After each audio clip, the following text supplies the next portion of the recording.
Wait about it. So you can still hear some rubbing. So we're gonna go ahead and just crack it open. You don't need to put screws in at this point. This is when you start shimming the top of the gear, tops of the gears, because we want to get through guns fast. So this is what method we found to be the fastest and the most successful as possible. So now you'll see the gears are still rattling away in there, and I'm losing shims everywhere because I'm showing you guys shit. But listen to that. Now there's no contact of anything. Everything's beautiful. But you might hear your sector gear interacting with the cutoff lever. Yeah, and you'll be able to take the cutoff lever out of the equation a little bit easier by placing your sector plate this way, so you relieve the pressure on that spring. It'll help, but you'll still hear it. So if you put it back in, now your next stage in this game is to shim the top down. So if you want to get an idea of how far down you really have to go, take your box, flip it upside down, and see how much play there really is. There's quite a bit of play. We see a ton of play here. Like actually, absolutely a ton of play. So let's just pretend that we shimmed it tight. And actually, you really got to be careful with this. If you shim it this way, this gear can still have more play than it's putting on because it's actually stopping on the sector gear. So shim the top down one at a time. One at a time, people. One at a time. Keep your bottom shims, because that's your spacing between your gear faces. Oh shit, fuck it. No shims? I should show them at least one gear that's shimmed right. Okay. I was thinking, it's going to take a lot of shims though. This is a classic case of XYT gears. We love them for it, but we hate them for it when we're trying to demo it. Well, it's actually, depending on how you look at it, you kind of want a lot of space, because that means you could really, you have a lot of room to play with, but that's could be bad too, because then your shimming could be all over the place. You have to pay close attention. And for shims, any shims are fine. Get a variety of sizes. I suggest the SHS shim set. Very cheap, and they work on most gears. It's John's box of shims.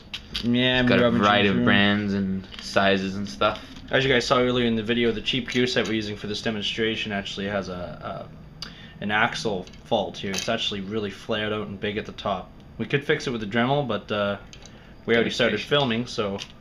Demonstration purposes, people. Yeah. If you have any questions, just contact John or I, Alexander Greco, and we can help you out as best as we can without you trying to pay us. That's the goal. That's the goal here, people. Now, that's one gear spinning. You don't even hear it. Not that it matters, but it makes you feel better at the end of the day. Okay, so besides the shim needlessly falling out of the box, because what did that do? That's right, I didn't glue it in. You guys are going to, right? That's right, I'm not going to hear about shims falling on the ground, and if I do, $10. Alright, so that gear is perfectly shimmed. You're going to do the same thing with this gear. At the end of your shimming, you should be able to spin them freely and hear a beautiful sound. With the screws in the gearbox. With the screws in the gearbox. And at that point, again, you're going to want to test. You want to test your clearances again. Just like I was showing you guys. Hold on.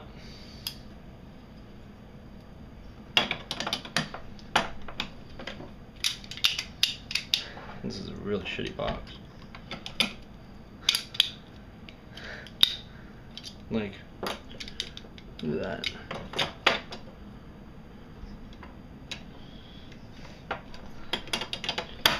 Okay, these gears actually have really portable axle cuts. So anyway, you'll notice that I didn't put a shim on the end of this sector gear. Fail. That's what sound you will hear, people. There you go. Now it sounds good. Now obviously, if I put too big of a shim on that, it would still sound good. And that's why we do the check. You're going to take a flashlight, you're going to shine it through here. When you have the screws in the gearbox, when it's sounding good, you're going to take a flashlight, shine it through there, and what you're looking for is the spacing between the top teeth, well actually the top face here, this top face, and this bottom of the sector gear. If they're not close enough, if they're too far up, actually, can you see that? Yeah. If they're like that, you don't have enough teeth contact. If they're only 50% of the way into each other, you don't have enough teeth contact. Try for 3/4 to 7/8. Try to get as small as a gap as possible between the bottom of the sector and the top of the spur. Obviously within reason. There's a lot of manufacturing defects going on. This is airsoft, by the way. Like, you know what I mean? This is not fucking aeronautic science. So sometimes you'll have a warped gear. You're gonna have to allow for that clearance. Perhaps you'll put a lighter spring in to make up for that, because you're not gonna be a dumbass and try to pull back a 150 on a warped gear. Now, once you got that done, you're gonna be sitting with a nice spur and sector gear and a nice gearbox all shimmed up, wondering, like, what the hell? What the hell is this gear? Why did we save this one for last, John? Because Why don't you tell the users? you want this. This is the only gear in the box. Actually, sorry. Wait for it. Dramatic pause. This here is the only gear in the box that can't move up and down. Can't move side to side. Okay. It can move up and down. In the box, it can move up and down, but it can't move up and down. See what I'm saying? Oh. Ah, okay. So because of that, we're actually going to shim the bevel to it, because there's no way of self-shimming this to the bevel. So we're going to take the top half of the gearbox that we ignored before. So go ahead, yeah, I know you threw it across the room, go pick it up, and just go ahead and just dry fit your bevel gear. Obviously, look, it's not even rubbing. Now, like I said before, it might rub like this, but when you put it in the gearbox, it might not. So don't be afraid to test it right away. This is a real cheap method of doing it. I don't expect you to do this right the first time, but it gives you a ballpark idea. So, now that we went this far, we're going to go ahead and make us disassemble this whole thing and show you first what you got to look for. With the mech box together, no screws, you don't need screws for this, you're going to take your motor, you're going to put it in where it would insert into the gun, and you're going to take special note of the clearances between the motor tower and its entrance into the gearbox. You need to know about whereabouts what is center, because when the grip is on, this will be pretty much centered. Hopefully. So now that we've taken note of that, we know whereabouts to hold this to simulate center. You can also, if you wanted to, take apart a whole grip and make a special grip you put onto version 2 gearboxes, but that's gay. That's trying too hard. Nobody likes tryhards. Okay. But the thing is, John, that won't even work because there's different tolerances in the grip. I know. And how you install your gearbox. That's the thing. If you change your grip, you might have shimming issues. So Brandon, go. Oh, he had grip issues. He had every issue. So, here we go. Bevel's in. Who gives a fuck about the shim on the bottom or the top? And we're going to go ahead and grab our motor. We're going to try to be as level as humanly possible with our hands. And notice, I'm not going to let the tower just rest in that groove. Knowing what I learned before, I'm going to actually try to lift it up just enough so that it would be center, just like in real life. So here, I'm looking for movements in the shaft of the bevel gear. Now I bring it in nice and straight, and you'll notice that I have room to bring my bevel gear a little higher. You're actually looking at the meshing between the pinion and the bevel. So I'm going to go ahead, take this out. Obviously, if I would have glued gluing your bushings down makes your box work a lot easier. And allegedly a little smoother. What do you think? That's up to debate. I'd say just the fact alone that you're no longer wearing out your bushing holes in your gearbox is worth the extra glue. So once again, we got another shim in there. I'm going to lift it up just a little bit. I'm going to place it in. And actually, hold on, I have to go do this for me because doing it for you doesn't work for me.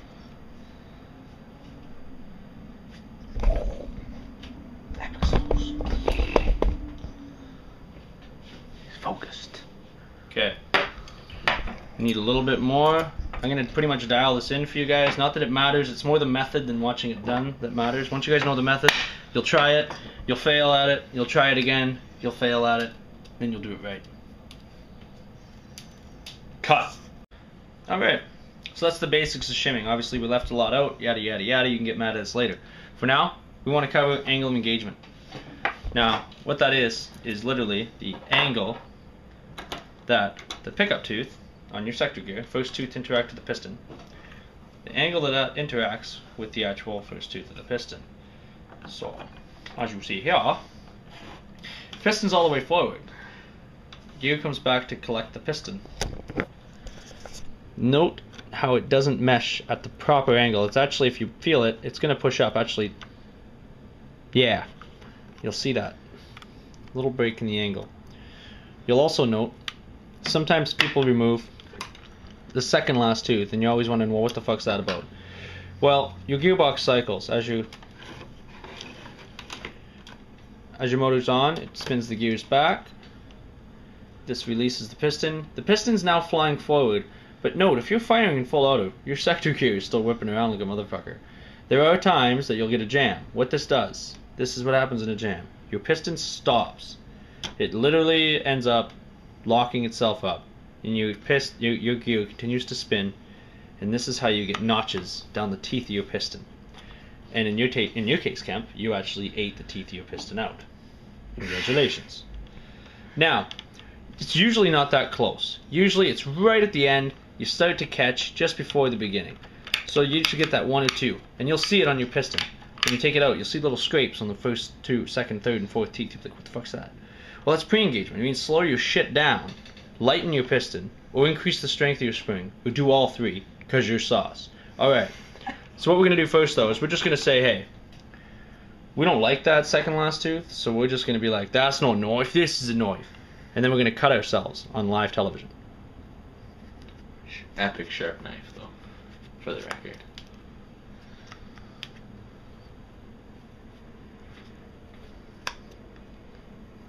Make sure it's as level to the piston body as possible, because you don't want it catching on that tooth when you've adjusted your angle of engagement, and we'll show you how to test that.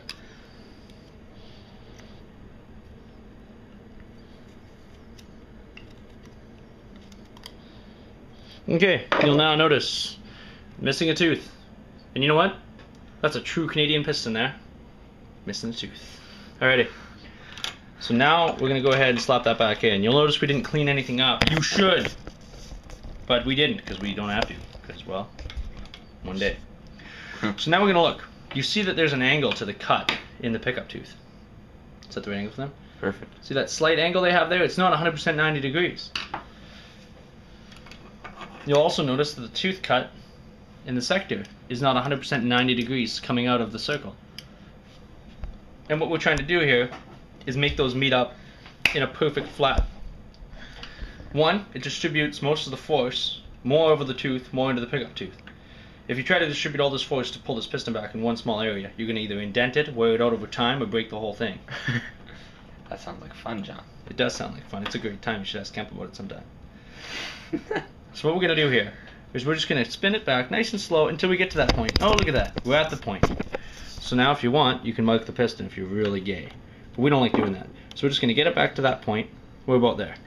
What you're going to do now is immediately quit what you're doing, go to Home Hardware, and pick up a garden hose O-ring, washer, whatever you want to call it. Once you get this washer... The black ones, not the green ones, folks. Black ones, please. You're going to trim off all this extra fur. Because, you know, we don't like that fur. And when you're trimming it, don't let the trimmings go into the gearbox like this. Because, you know, you'll find them later. They will fuck you in the ass. Look. Look at those trimmings. What you're going to do is you're going to glue this. Once again, you're going to take the back of your cylinder head. You're going to clean this all off. Your silicone spray for a solvent gets rid of grease really easily and doesn't really affect anything. It's just my personal favorite. You're going to sand it up. You're going to dry it off. You're going to use alcohol to clean it up. You're also going to do the same thing to the O-ring. Apply glue. Put it on there nice and centered. Put it down on something. Push down in it. Do whatever you need to do. Voila. Glued. Obviously, I'm not David Blaine. But if I was, that would be glued. Alright. Now you're going to take that and reinstall it back into your cylinder. Now the whole reason I told you to just ignore everything and go back to what you were doing and go to the hardware store is because usually that puts you in the ball field, let's say. You're pretty close now. So now we're going to simulate the spring pushing the piston forward all the way. And we're going to bring this gear back. Naturally, hold on, we're going to get this all right. Everything has to rest in the box, as it were. Okay, so here we go. This is coming back, and as we can note, do we have a light? Oh, we do. Now those teeth are meshing a lot more. There's a lot more surface area of this tooth meshing with this tooth. Not only that, you'll notice that it's pulling back on the tooth more straight. If it pulls back on an acute angle, like if it caught the tooth here, it would actually push the piston more up than back, and it binds the piston on the rails and the body of the mech box, causing massive delays, not only in your firing, but also in the stress the piston takes. A lot of times you'll bust your piston, the back tooth of your piston, just because of this. Another thing you should test, if you're changing multiple parts, this is totally random. You put a new piston in, do a dry fit. A lot of new pistons are too big for the body. Or vice versa, maybe the body's too big for the piston. Whatever makes you feel more like a man. So you'll note this piston here slides back and forth with ease. Super boss sauce. Super boss sauce. You need a Dremel. If you want a tech, you need a Dremel. If you want, you can put screws in the gearbox when you do this test. You should do the same test with the tappet plate, so on and so forth. It's also a good tool to isolate systems if you're having any problems. But that's angle of engagement, and that's also just a few little tech tips you can do while you're scouting around your mech box sticking around with fucking super glue. So John, you're saying before about it delays your shots, so angle engagement actually kind of increases the snappiness of your semi-automatic fire. Yes, it would. This is true. Not only did you... anything that would cause a delay. In this case now, one, theoretically, if you really want to get into it, you've lost a little bit of cylinder volume, so you've lost a little velocity, technically speaking. Potential velocity. That's if your system's 100%. Of course it's not. We have extra air. Why do we have extra air? Because we can. If you look here, your piston's actually going to be partially pulled back already for you because of the space. So not only are you pulling your piston back less, that's wrong actually. I think you're pulling piston back the same distance. You are. What's in a position? So we got to delete that.